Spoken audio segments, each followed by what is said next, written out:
আল্লাহ পাক নবীকে মেরাজ করালেন। আমরা মেরাজের আলোচনা শুনি, মেরাজের ঘটনা শুনি, সবই ভালো কথা।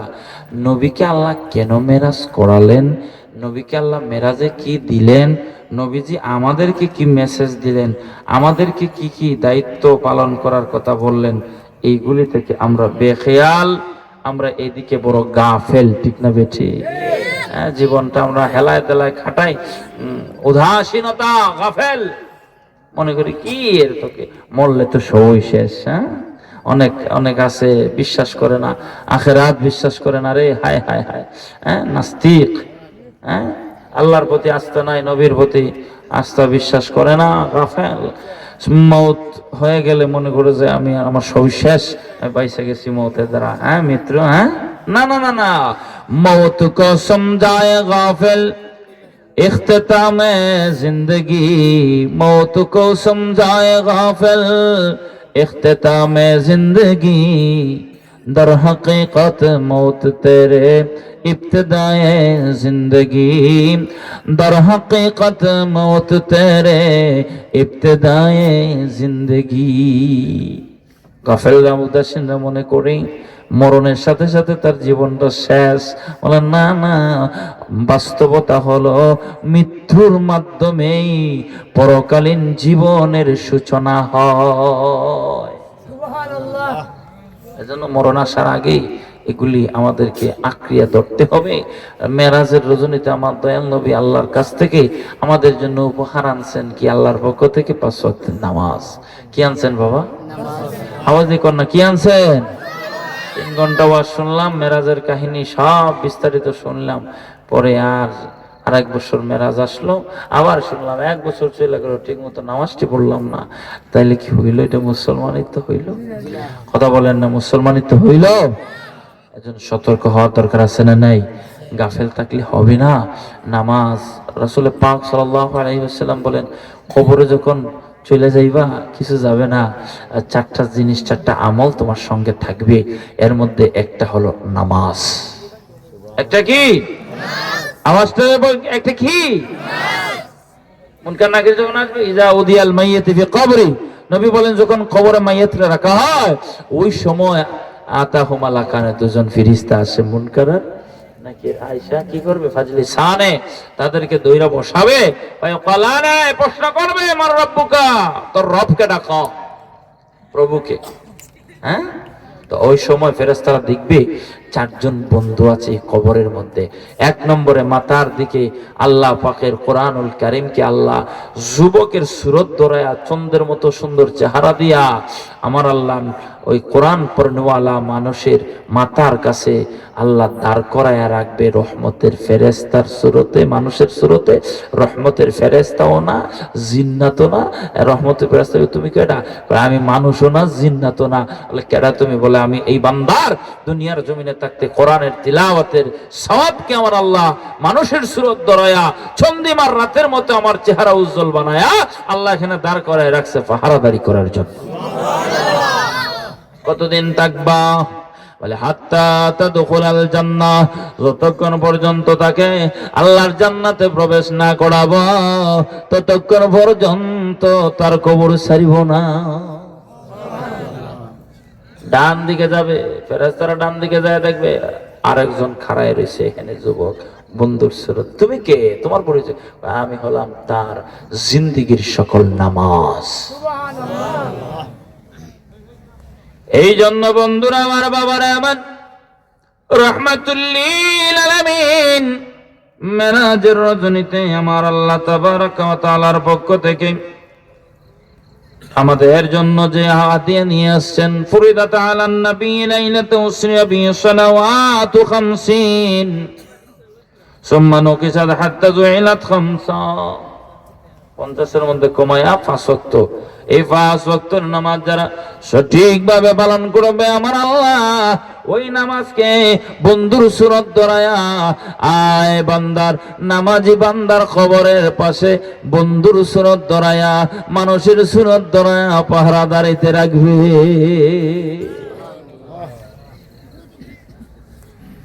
তারপর বাম দিকে যাবে ওদিকে রোজা, পায়ের দিকে যাবে দান সদকা, এইভাবে 4 জন বন্ধু কবরে পাহারাদারিত্ব করবে। তো বন্ধু, নামাজের প্রয়োজন, নামাজের হেফাজত করা আমাদের দরকার আছে না নাই? সূরা মুমিনুনে আল্লাহ মুমিন বান্দা, জান্নাতি বান্দার বৈশিষ্ট্য বর্ণনা করতে যায় বলছেন, যারা নামাজের হেফাজত করবে, নামাজরে হেফাজত করবে, খুশু হুজুর সাথে নামাজ পড়বে, আল্লাহ তাদের জন্য রাখবেন কি? নিয়ামতে ভরপুর জান্নাত।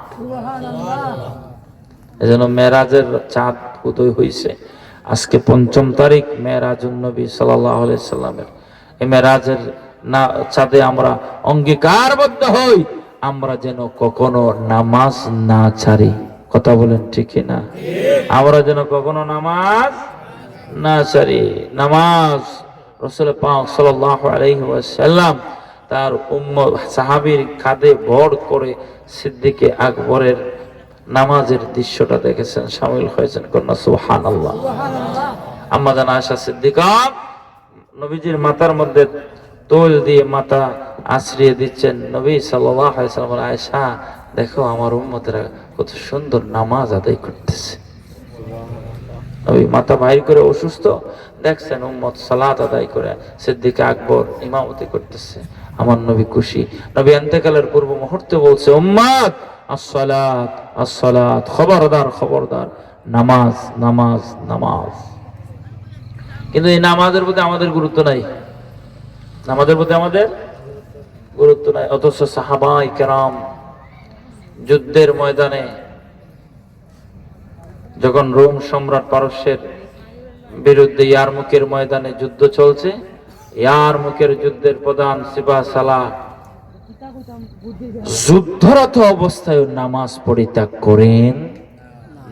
যিনি খলিফা আমিরুল মুমিনিন গেছেন, ভাই আসেন যুদ্ধের খবরাখবর কি হয়েছে আমি পরে জিজ্ঞাসা করবো, আসরের বেলা ডুবে যাচ্ছে তো আসরের নামাজটা আগে পড়ে নেন, তারপরে আপনার সাথে কথাবার্তা বলবো, জিজ্ঞাসা করবো কেমন হয়েছে যুদ্ধের পরিবেশ। ভাই কথা বলা পড়া লাগবে না, বলেন এখানে, কারণ আমরা সাহাবায়ে কেরাম আমরা এক ওয়াক্তের নামাজও জামাত ছাড়া আদায় করি নাই। যুদ্ধের ময়দানেও জামাত ছাড়েন নাই। আর আমরা কি আজকে জুমাবার, জুমায় যারা গেছে এরা আসর তো সব কই জানে হারায় গেছে, গোটা কয়েকজন। কথা বল না? জুমার নামাজে যারা ছিল প্রত্যেকটা জামে মসজিদে যেখানে যতটুক দৌড়ে 500 250 300 150 200 মুসল্লি, আসরের নামাজে 1.5 কাতার। কথা কন না? উচিত কথা নিও, বাস্তব নেই এটা। আর জোহরে জুমার নামাজে ছিল কতজন? 300 মুসল্লি, 20টা কাতার, এক একটা কাতারের মধ্যে 40 জন করে 50 জন করে দাঁড়াইছে। 50 জনে 20 কাতারে দাঁড়াইলো, আসরের রক্ত দেখা যায় 1.5 কাতার, বাকি 19 কাতার 18 18.5 কাতার গেল কই? এরা কি সবাই বাইরে চলে গেছে না গ্রামে আছে? এইভাবে সাপ্তাহিক নামাজি, ঈদের নামাজি আছে না নেই? তা আমার ভাই অনুরোধ থাকবে, মেরাজের চাঁদ শুধু মেরাজের ওয়াজ শুনলাম আর মনের শান্তি দিলাম না, না, মেরাজের চাঁদে মেরাজের রজনীতে আল্লাহ তার হাবিবের মাধ্যমে আমাদেরকে নামাজ দিয়েছেন। এই নামাজের হেফাজত দরকার আছে না নাই? আওয়াজ দিয়ে বলেন আছে না নাই? আমার আল্লাহ বান্দা যখন নামাজে দাঁড়ায়, আল্লাহ তাবারাকা ওয়া তাআলা তার মর্যাদা কত বাড়ায়া দেয়। সেজদায় পড়লে যুবক জমিনে সেজদায় পড়ছে, আর সে আজিম কম্পিত শুরু হয়ে যায়, কম্পন শুরু হয়ে যায়। সুবহানাল্লাহ পড়া। আমার মালিক মাওলা বলেন কি, আর সে আজিম তুমি কাঁপতেছো কেন? মালিক তোমার গোলাম দেখেন না নামাজে দাঁড়াইছে, নামাজে। আমার আল্লাহ ফেরেশতারা তোমরা সাক্ষী থাকো রে, আমার বান্দা নামাজে দাঁড়ায়া আমি আল্লাহর কোরআনের তিলাওয়াত করিয়া সেজদায় লুটায় পড়ছে।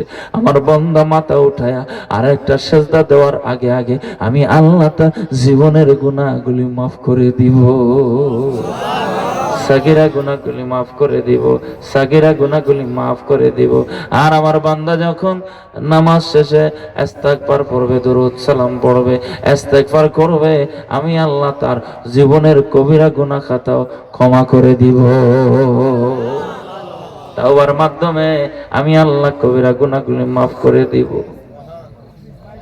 এজন্য নামাজ ছাড়া যাবে না, নামাজকে অবহেলা করা যাবে না, নামাজকে অবজ্ঞা করা যাবে না। কথা বলেন ঠিক কিনা? জীবনে যেই ক্ষেত্রে যা করো না কেন বান্দা, তুমি তোমার মালিক তোমার রবের সামনে দাঁড়ায়া যাও। তোমার রব যখনই ডাক দেয় তুমি দাঁড়ায়া যাও, কারণ রবের আহ্বানে যে সাড়া দিবে না, আমার আল্লাহ তাবারাকা ওয়া তাআলা এই বেনামাজির জন্য আমার আল্লাহ শাস্তি রাখছে, শাস্তি রাখছে জাহান্নামের আগুন। কিসের আগুন? আহা, জাহান্নামে তো ভয়ঙ্কর হবে। খবরদার, খবরদার। আল্লাহ কয় পিপাসার্থ হইয়া, ওরা পিপাসার্থ হইয়া পানি পানি বলে চিৎকার করে, পানি পানি দাও, পানি দাও, পানি দাও। 1000 বছর পার হয়ে যাবে, ফেরেশতা বলে কেন চিৎকার করো, পানি পানি বলে, পানি দাও। আমার আল্লাহ বলেন জাহান্নামীদের জন্য আমি আল্লাহর কাছে কোনো শীতল পানির ব্যবস্থা নাই রে। লা ইয়াযুকুনা ফিহা বারদাও ওয়ালা শারাবা ইল্লা হামিমান ওয়া গাসসাকা। লা ইয়াযুকুনা ফিহা বারদাও ওয়ালা শারাবা। আমি আল্লাহর কাছে এই জাহান্নামীদের জন্য কোনো শীতলতম পানিও নাই। এদের জন্য আমি আল্লাহ রাখছি হামিমা, ফুটন্ত টকবকে উত্তপ্ত গরম পানি। এই উত্তপ্ত গরম পানি যখন জাহান্নামীরা পান করবে গো, জাহান্নামীদের নারী বুড়ি পেছনের রাস্তা দিয়া বের হবে, কন্যা আল্লাহু আকবার। জাহান্নামীরা চিৎকার করবে পেটের কিদায়, পেটের কিদায়, কিদার যন্ত্রণায়, পাটে পানির পিপাসায় কলিজা শুকায়া যায়। কয় পানি দাও, পানি দাও। গরম পানি দেওয়া হবে, উত্তপ্ত হামিমা, হামিমা গরম পানি, টকবগে পানি, টকবক টকবক করবে এমন উত্তপ্ত পানি। তার সামনে যখন মস্ক দেওয়া হবে, এটা গরম না ঠান্ডা খেয়ালই আসবে না। পেটের খিদায় পিপাসায় খায়া ফেলবো, খাওয়ার সাথে সাথে শুরু হবে যন্ত্রণা। হায় হায়, ভিতরের যা আছে সব গলায়া পেছনের রাস্তা দিয়ে বাড়ি করবো। আহা, কি অপদস্থ, কি অপমানজনক শাস্তি রে। হায় হায় হায়। জাহান্নামীদেরকে যে আল্লাহ শাস্তি দিবেন, শুধু তাই না, শাস্তির সাথে অপমান করা হবে, অপমানজনক শাস্তি দেওয়া হবে। যেমন সূরা লুকমানে আল্লাহ এক আয়াতে বলছেন, وَمِنَ النَّاسِ مَن يَشْتَرِي لَهْوَ الْحَدِيثِ لِيُضِلَّ عَن سَبِيلِ اللَّهِ بِغَيْرِ عِلْمٍ وَيَتَّخِذَهَا هُزُوًا أُولَئِكَ لَهُمْ عَذَابٌ مُهِينٌ। এক শ্রেণীর মানুষ আছে যারা ক্রয় করে গান বাদ্যযন্ত্র, অনর্থক কথাবার্তা যারা খরিদ করে।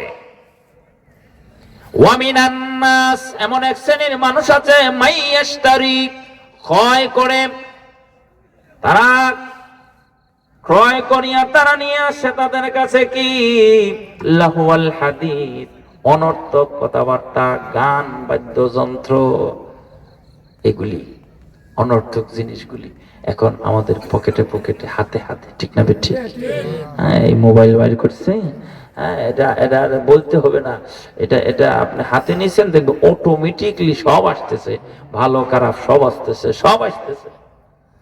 কি এরা বুদ্ধি করছে।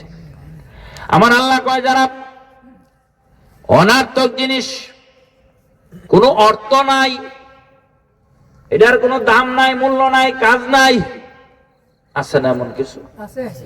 কোনো এটার কোনো অর্থই নাই। লাখে লাখে শূন্য মোরে খাতারে খাতার রে, জারি গান আছে না? কথা কন না, এখন তো জারি গান নাই, এখন তো আধুনিক গান। এখন জারি গান নাই, এখন কি আধুনিক গান। কি গান? আধুনিক গান বাড়িছে না, কত আধুনিক গান আছে না, হ্যাঁ, কালকে ডিসুম ডিসুম ডিসুম, হ্যাঁ, কি করে যে কিছু বুঝাও যায় না, হ্যাঁ, কিছু গান আছে আপনি শুনলে 14 বার শুনলে আপনি বুঝতেন না কিতা বুঝে, এমন গান আছে। আর এমন গান আছে এটা শুনলে আপনি বলবেন কি খুঁজতে আছে, কি পাগল হয়ে গেল না, তার মার ছিঁড়া গেছে গা। বৈশাখ মাস, পহেলা বৈশাখ আসে না, কথা কন না, বাংলা নববর্ষ আসে কিনা, নববর্ষ উপলক্ষে এরা অনুষ্ঠান করে, এসো হ্যাঁ হ্যাঁ বৈশাখ, কথা কন না, এরকম পাগলা গান আছে না নাই, শুনি তো আমরা। ওই ওই ট্রাকের মধ্যে বড় বড় বক্স লাগায়া এই যুবক পোলাপানরা এগুলা বাজায় গায়, কথা কর না, এটার অর্থ আছে কিছু, হ্যাঁ? হায় হায় হায়, লাখে লাখে সৈন্য মরে খাতারে খাতারে, গনিয়া বাসিয়া দেখি 70,000, লাখ লাখ মূল্যতে 70,000 কেমনে, এই জন্য লাখ লাখ এটা কইলো আবার গুনে 70, এটা মিছা কথা, অনর্থক। আমার আল্লাহ বলেন লাহু আল হাদিস, যারা অনর্থক কথাবার্তা গান বাদ্যযন্ত্র ক্রয় করবে, এগুলারে জমা করবে, আমার আল্লাহ কয় তাদেরকে শাস্তি দিব, শুধু শাস্তি না রে, অপমানজনক শাস্তি। নাউজুবিল্লাহ পড়ে। আল্লাহ তুমি আমাদেরকে জাহান্নামের আগুন, জাহান্নামের শাস্তি, অপমানজনক শাস্তি থেকে আমাদেরকে হেফাজত করুন, ছিল বলে আমিন। ওয়া আখিরু দাওয়ানা আনিল হামদুলিল্লাহি রাব্বিল আলামিন।